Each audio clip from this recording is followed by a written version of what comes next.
Good afternoon, everyone. I'm Jerome from Cloudflare. If you don't know me, my day job is to run the network for Cloudflare. So I won't be doing the presentation in French, Mathieu. So how does that work? Yeah. So if you've been watching Martin's presentation yesterday, you've already seen that map. That's the map of Cloudflare POPs. We have more than 150 POPs in the world. We estimate that we serve about 10% of the HTTP requests of the internet. That's a wild guess.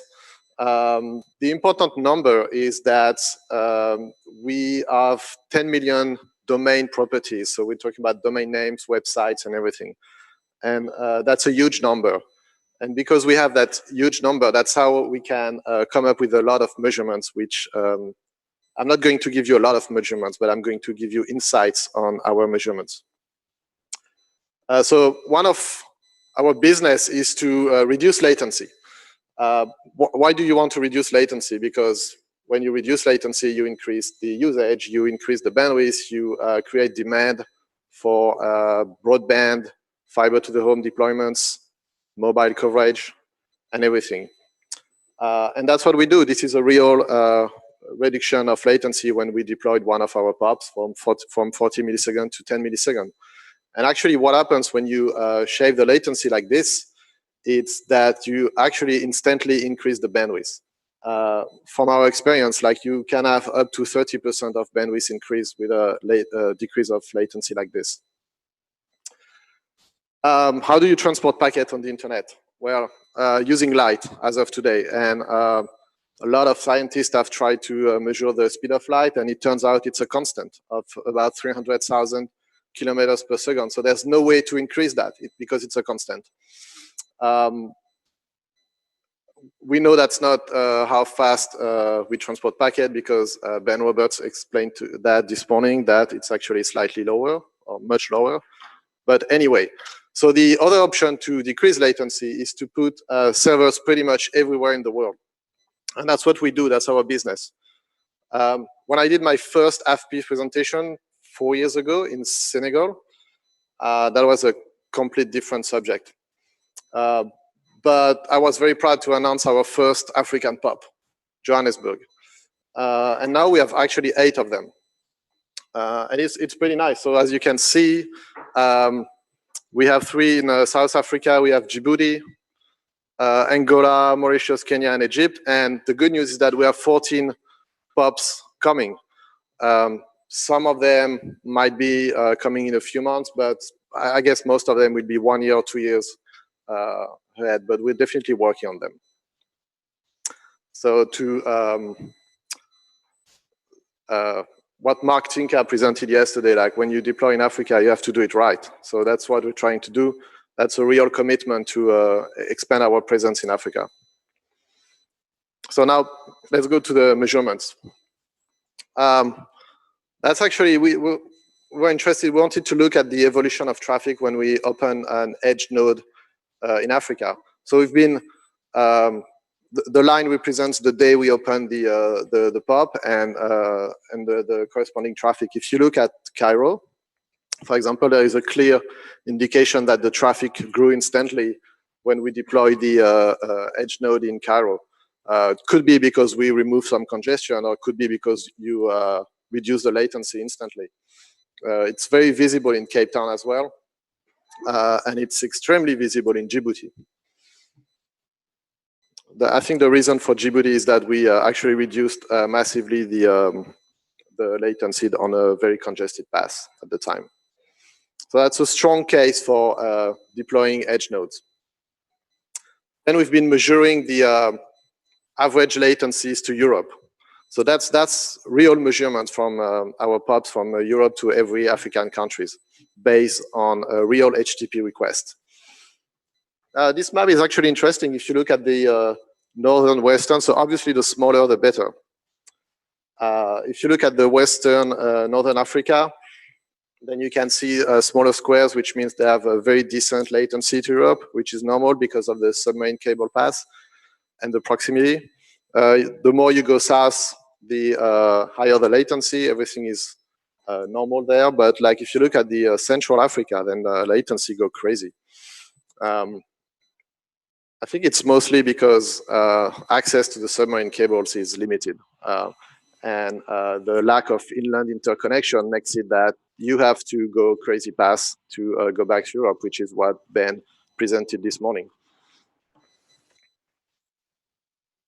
Then we've been looking at where we serve the traffic for African countries. This is not like a map of the submarine cables. This is a redesigned map. And there's nothing really surprising here. If you look at the French-speaking countries, where we serve them from France, if you look at the English-speaking countries, we serve them from London. There's something interesting, though, is that a small set of countries that used to be served from historic countries like France or London, actually now they start using cheaper paths and cheaper providers. And we've seen Algeria being served from Spain or from Greece. And that's becoming more and more true. We also start seeing countries being served from Lisbon, which has a very high diversity of submarine cables. Then I've seen that tweet while I was preparing the slides. It's from about 10 months ago. Niels is a researcher in Netherlands, and he sent a few probes from Africa, so 4 vantage points in Africa, and he tried to reach multiple destinations in Africa, so from Africa to Africa. And the results is striking. I mean, we've seen that. I'm very much overlapping with other presentations right now, but pretty much all the traffic always is tromboning back to Europe. We all know it's bad, and that's why we're here. We want to fix that, right? So I was like, okay, it's 10 months ago. Let's try to rerun it again. So we've been running a few Atlas probe ourselves, just to counter check that tweet, and just a few of them. So mostly from Senegal to Ghana, and it was super easy to reproduce the problem. So nothing is actually fixed 10 months after that. So you can still see a lot of probes going from an African country, going back to London, and then going back to the neighboring African countries. And it's especially true. We had 2 different ISPs in Ghana trying to talk to each other, and it was tromboning back to London. This is insane. We're talking about 150 milliseconds of latency.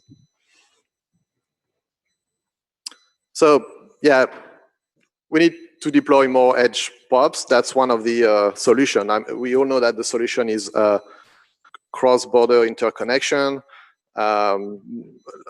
fixing the regulation, fixing the pricing and stuff like that. But in my case, I'm advocating for edge deployment as one of the solutions, because bringing content close to the eyeballs will actually solve most of these problems. So obviously, you have the highest latency in Africa, mostly because the continent is huge. It's much bigger than Europe. It's much bigger than the US. So you have inherently very high latencies.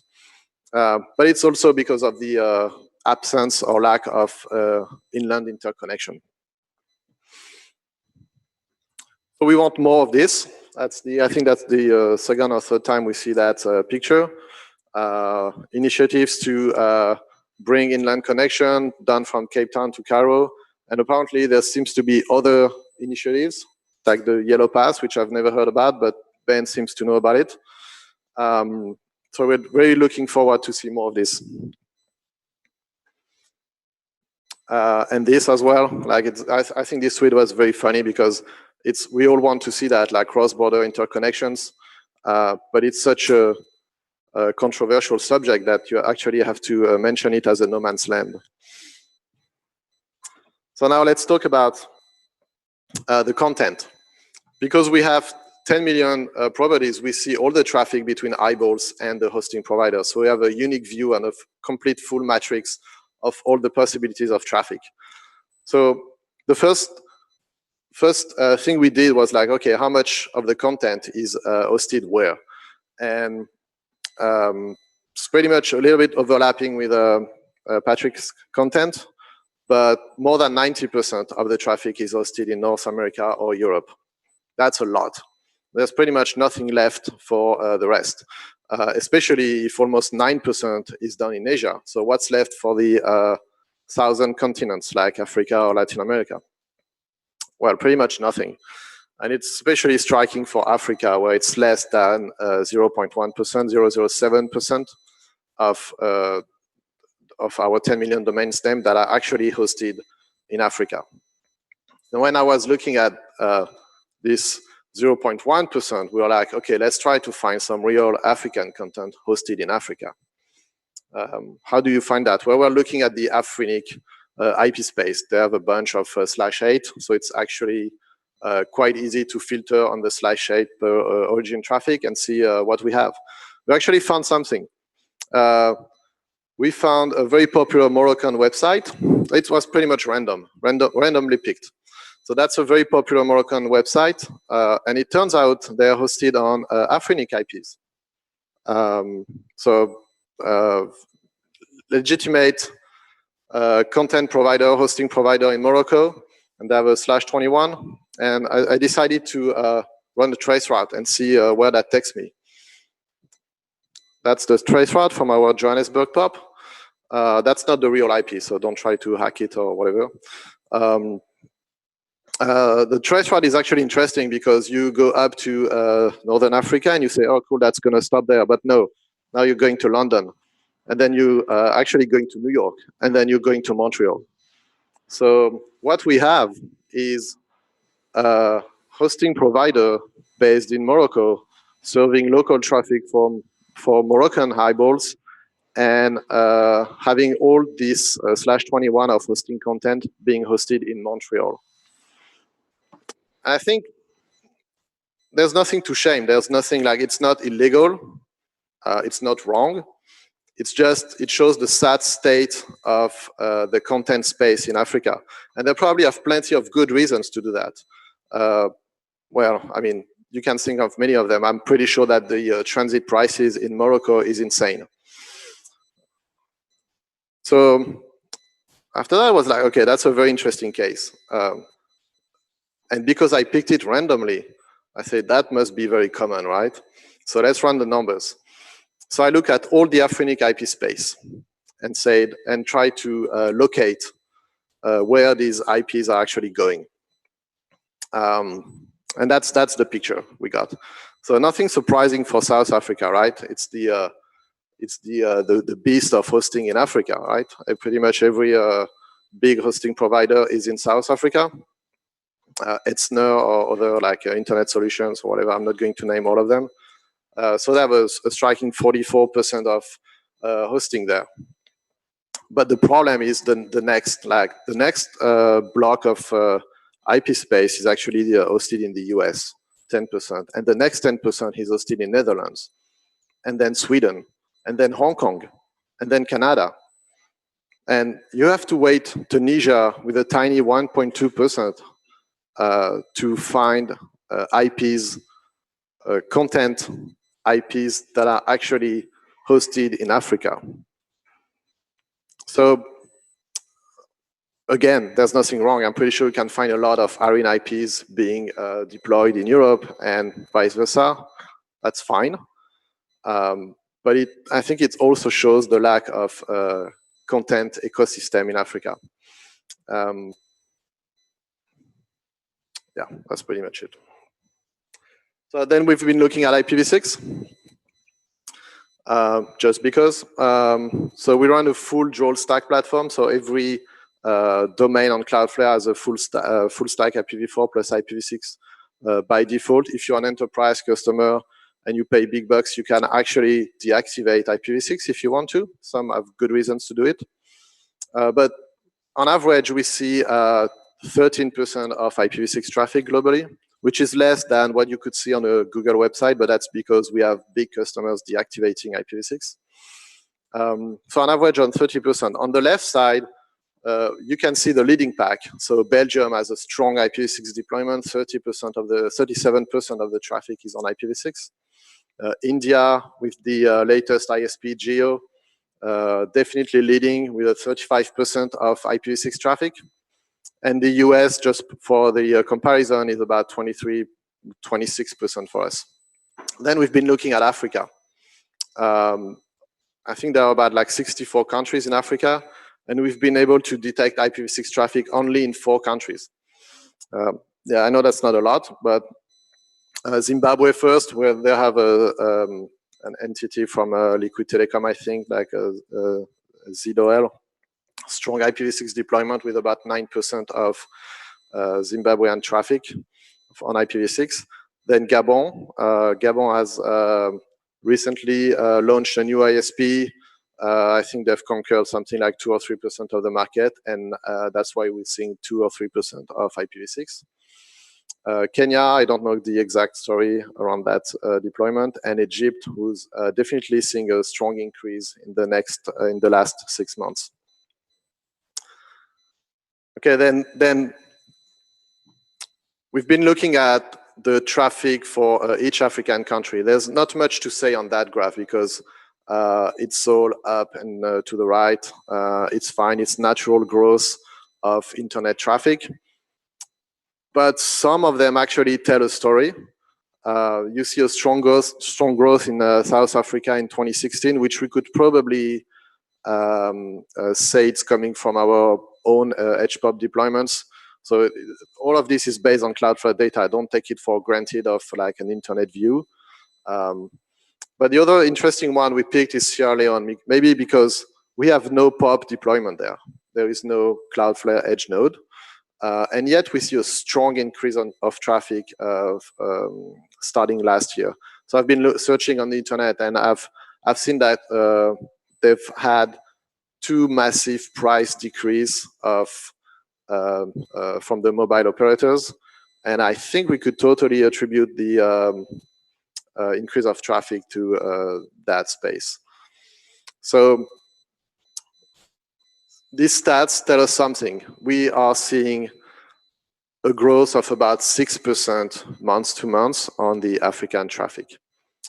So then we've been wondering, okay, what is that telling us? How does it compare to the rest of the world? Europe plus US is about 4% month to month.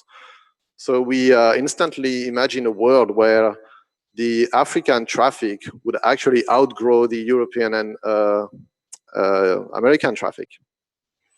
And that's a wide prediction. Please don't take it for granted anything. The wild prediction that I'm making is that by 2027, the African traffic will actually surpass the sum of traffic from Europe and US. I would be happy to check that in 2027. Maybe I'll be around. Should be AFPIF 18. So hopefully we can meet there and check that prediction. And that's it. So we published a public blog post on the Cloudflare blog a few days ago. That pretty much, like most of the graphs that you've seen, are there, and you can actually comment on the public blog post if you want to. You feel free to send us emails if you have questions. I'm the first person on the line, and the second person is Louis, who's been producing a lot of these stats for us. Thank you.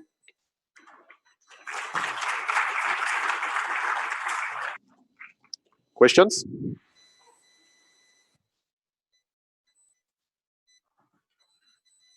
Nishal? I feel like I'm scaring everybody else off. Hi, my name is Nishal. Interesting talk, as always, Jerome. 2 questions. Firstly, the question about latency, quite early in your slide. I live sometimes in Johannesburg, and I have I think a fairly fast internet service from my service provider.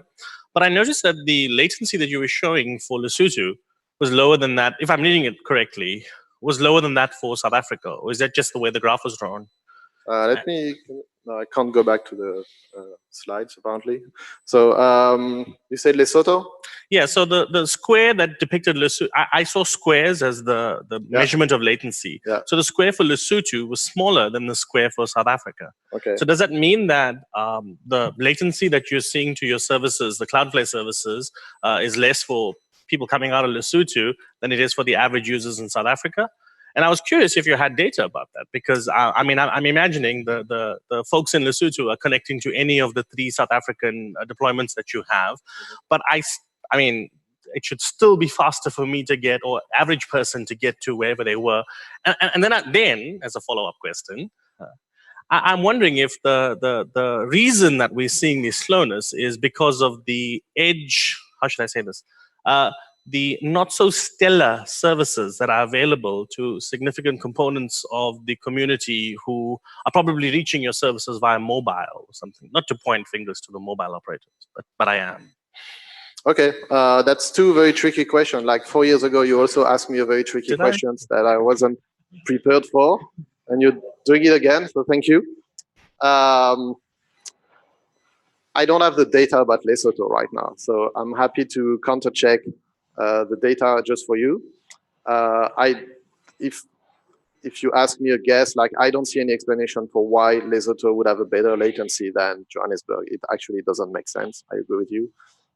So it might be related to the type of content that we serve for Lesotho highballs, maybe. Maybe if it's smaller assets and we have tiny traffic, so maybe the combination of the 2 makes it that we see lower latency when it's actually a fake lower latency. So what I'm going to do is I'm going to ask Louis that we check again, and we'll get back to you. Okay, thank you. For the second question, which wasn't really a question, I don't know. Probably. So if you can, actually, if you don't mind me giving you work to steal a page out of one of your colleagues' books, it would be awesome to note if the sources that you're seeing with the poor latency, if this is indeed a poor latency issue, are primarily mobile, or they're primarily coming out of, well, some of the other networks. And yeah, unfortunately, we haven't taken the time to dig into the specifics, and we trust the data reliably because we've been counter-checking some of them, but like we haven't counter-checked all the 64 countries in Africa, so I can't really talk about specifics, unfortunately. Yeah. I have more questions, and I was first in line, but I'm happy to cede my position to the other 2 gentlemen as long as you still take my second question. Whatever. Oh, Nishal, okay. Continue. You're on a roll. Okay, I'll ask my question. Okay. And so you were mentioning about the IPv6 uptake and how you picked up, I think, only 4 countries in Africa doing IPv6 traffic. I'm interested what sort of threshold you were using to define usage of IPv6, because I know that South Africa is very far behind where it should be in its rollout, but I do have IPv6 at home and I do have IPv6 at the office, and I do know that they both work, and I do have peering with your network on IPv6. So I think that I am reaching content on your network on V6, and South Africa wasn't listed there. Well, maybe you're one of the only person in the world who's not reaching Cloudflare. I don't know. Are you on a mainstream ISP? Or are you like on a...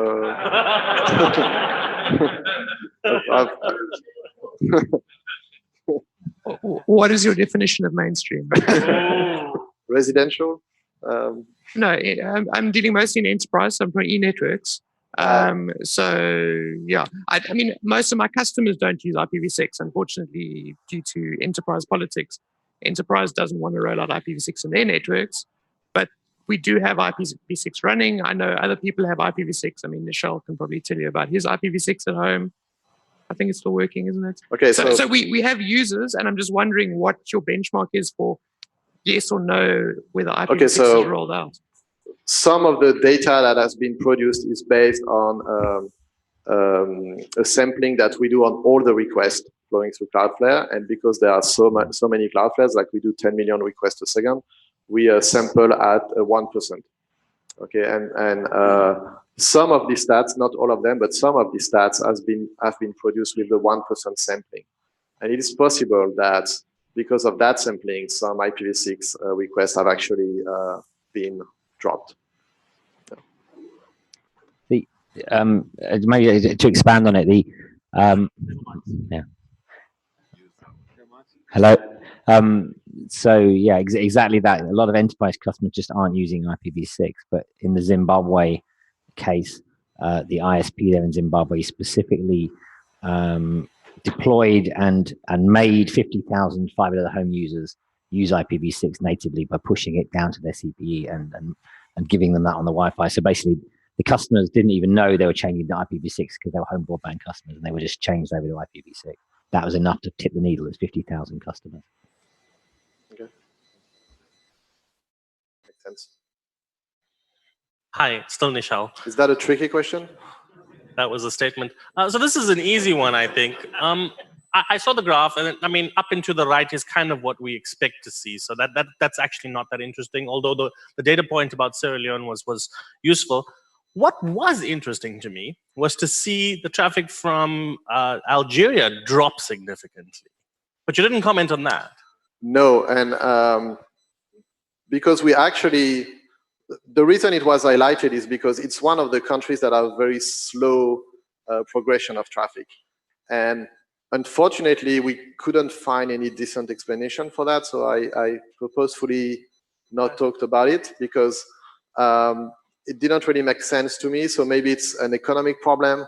Maybe it's, I don't know, actually. I have no idea what's happening. Okay, thank you. Yeah.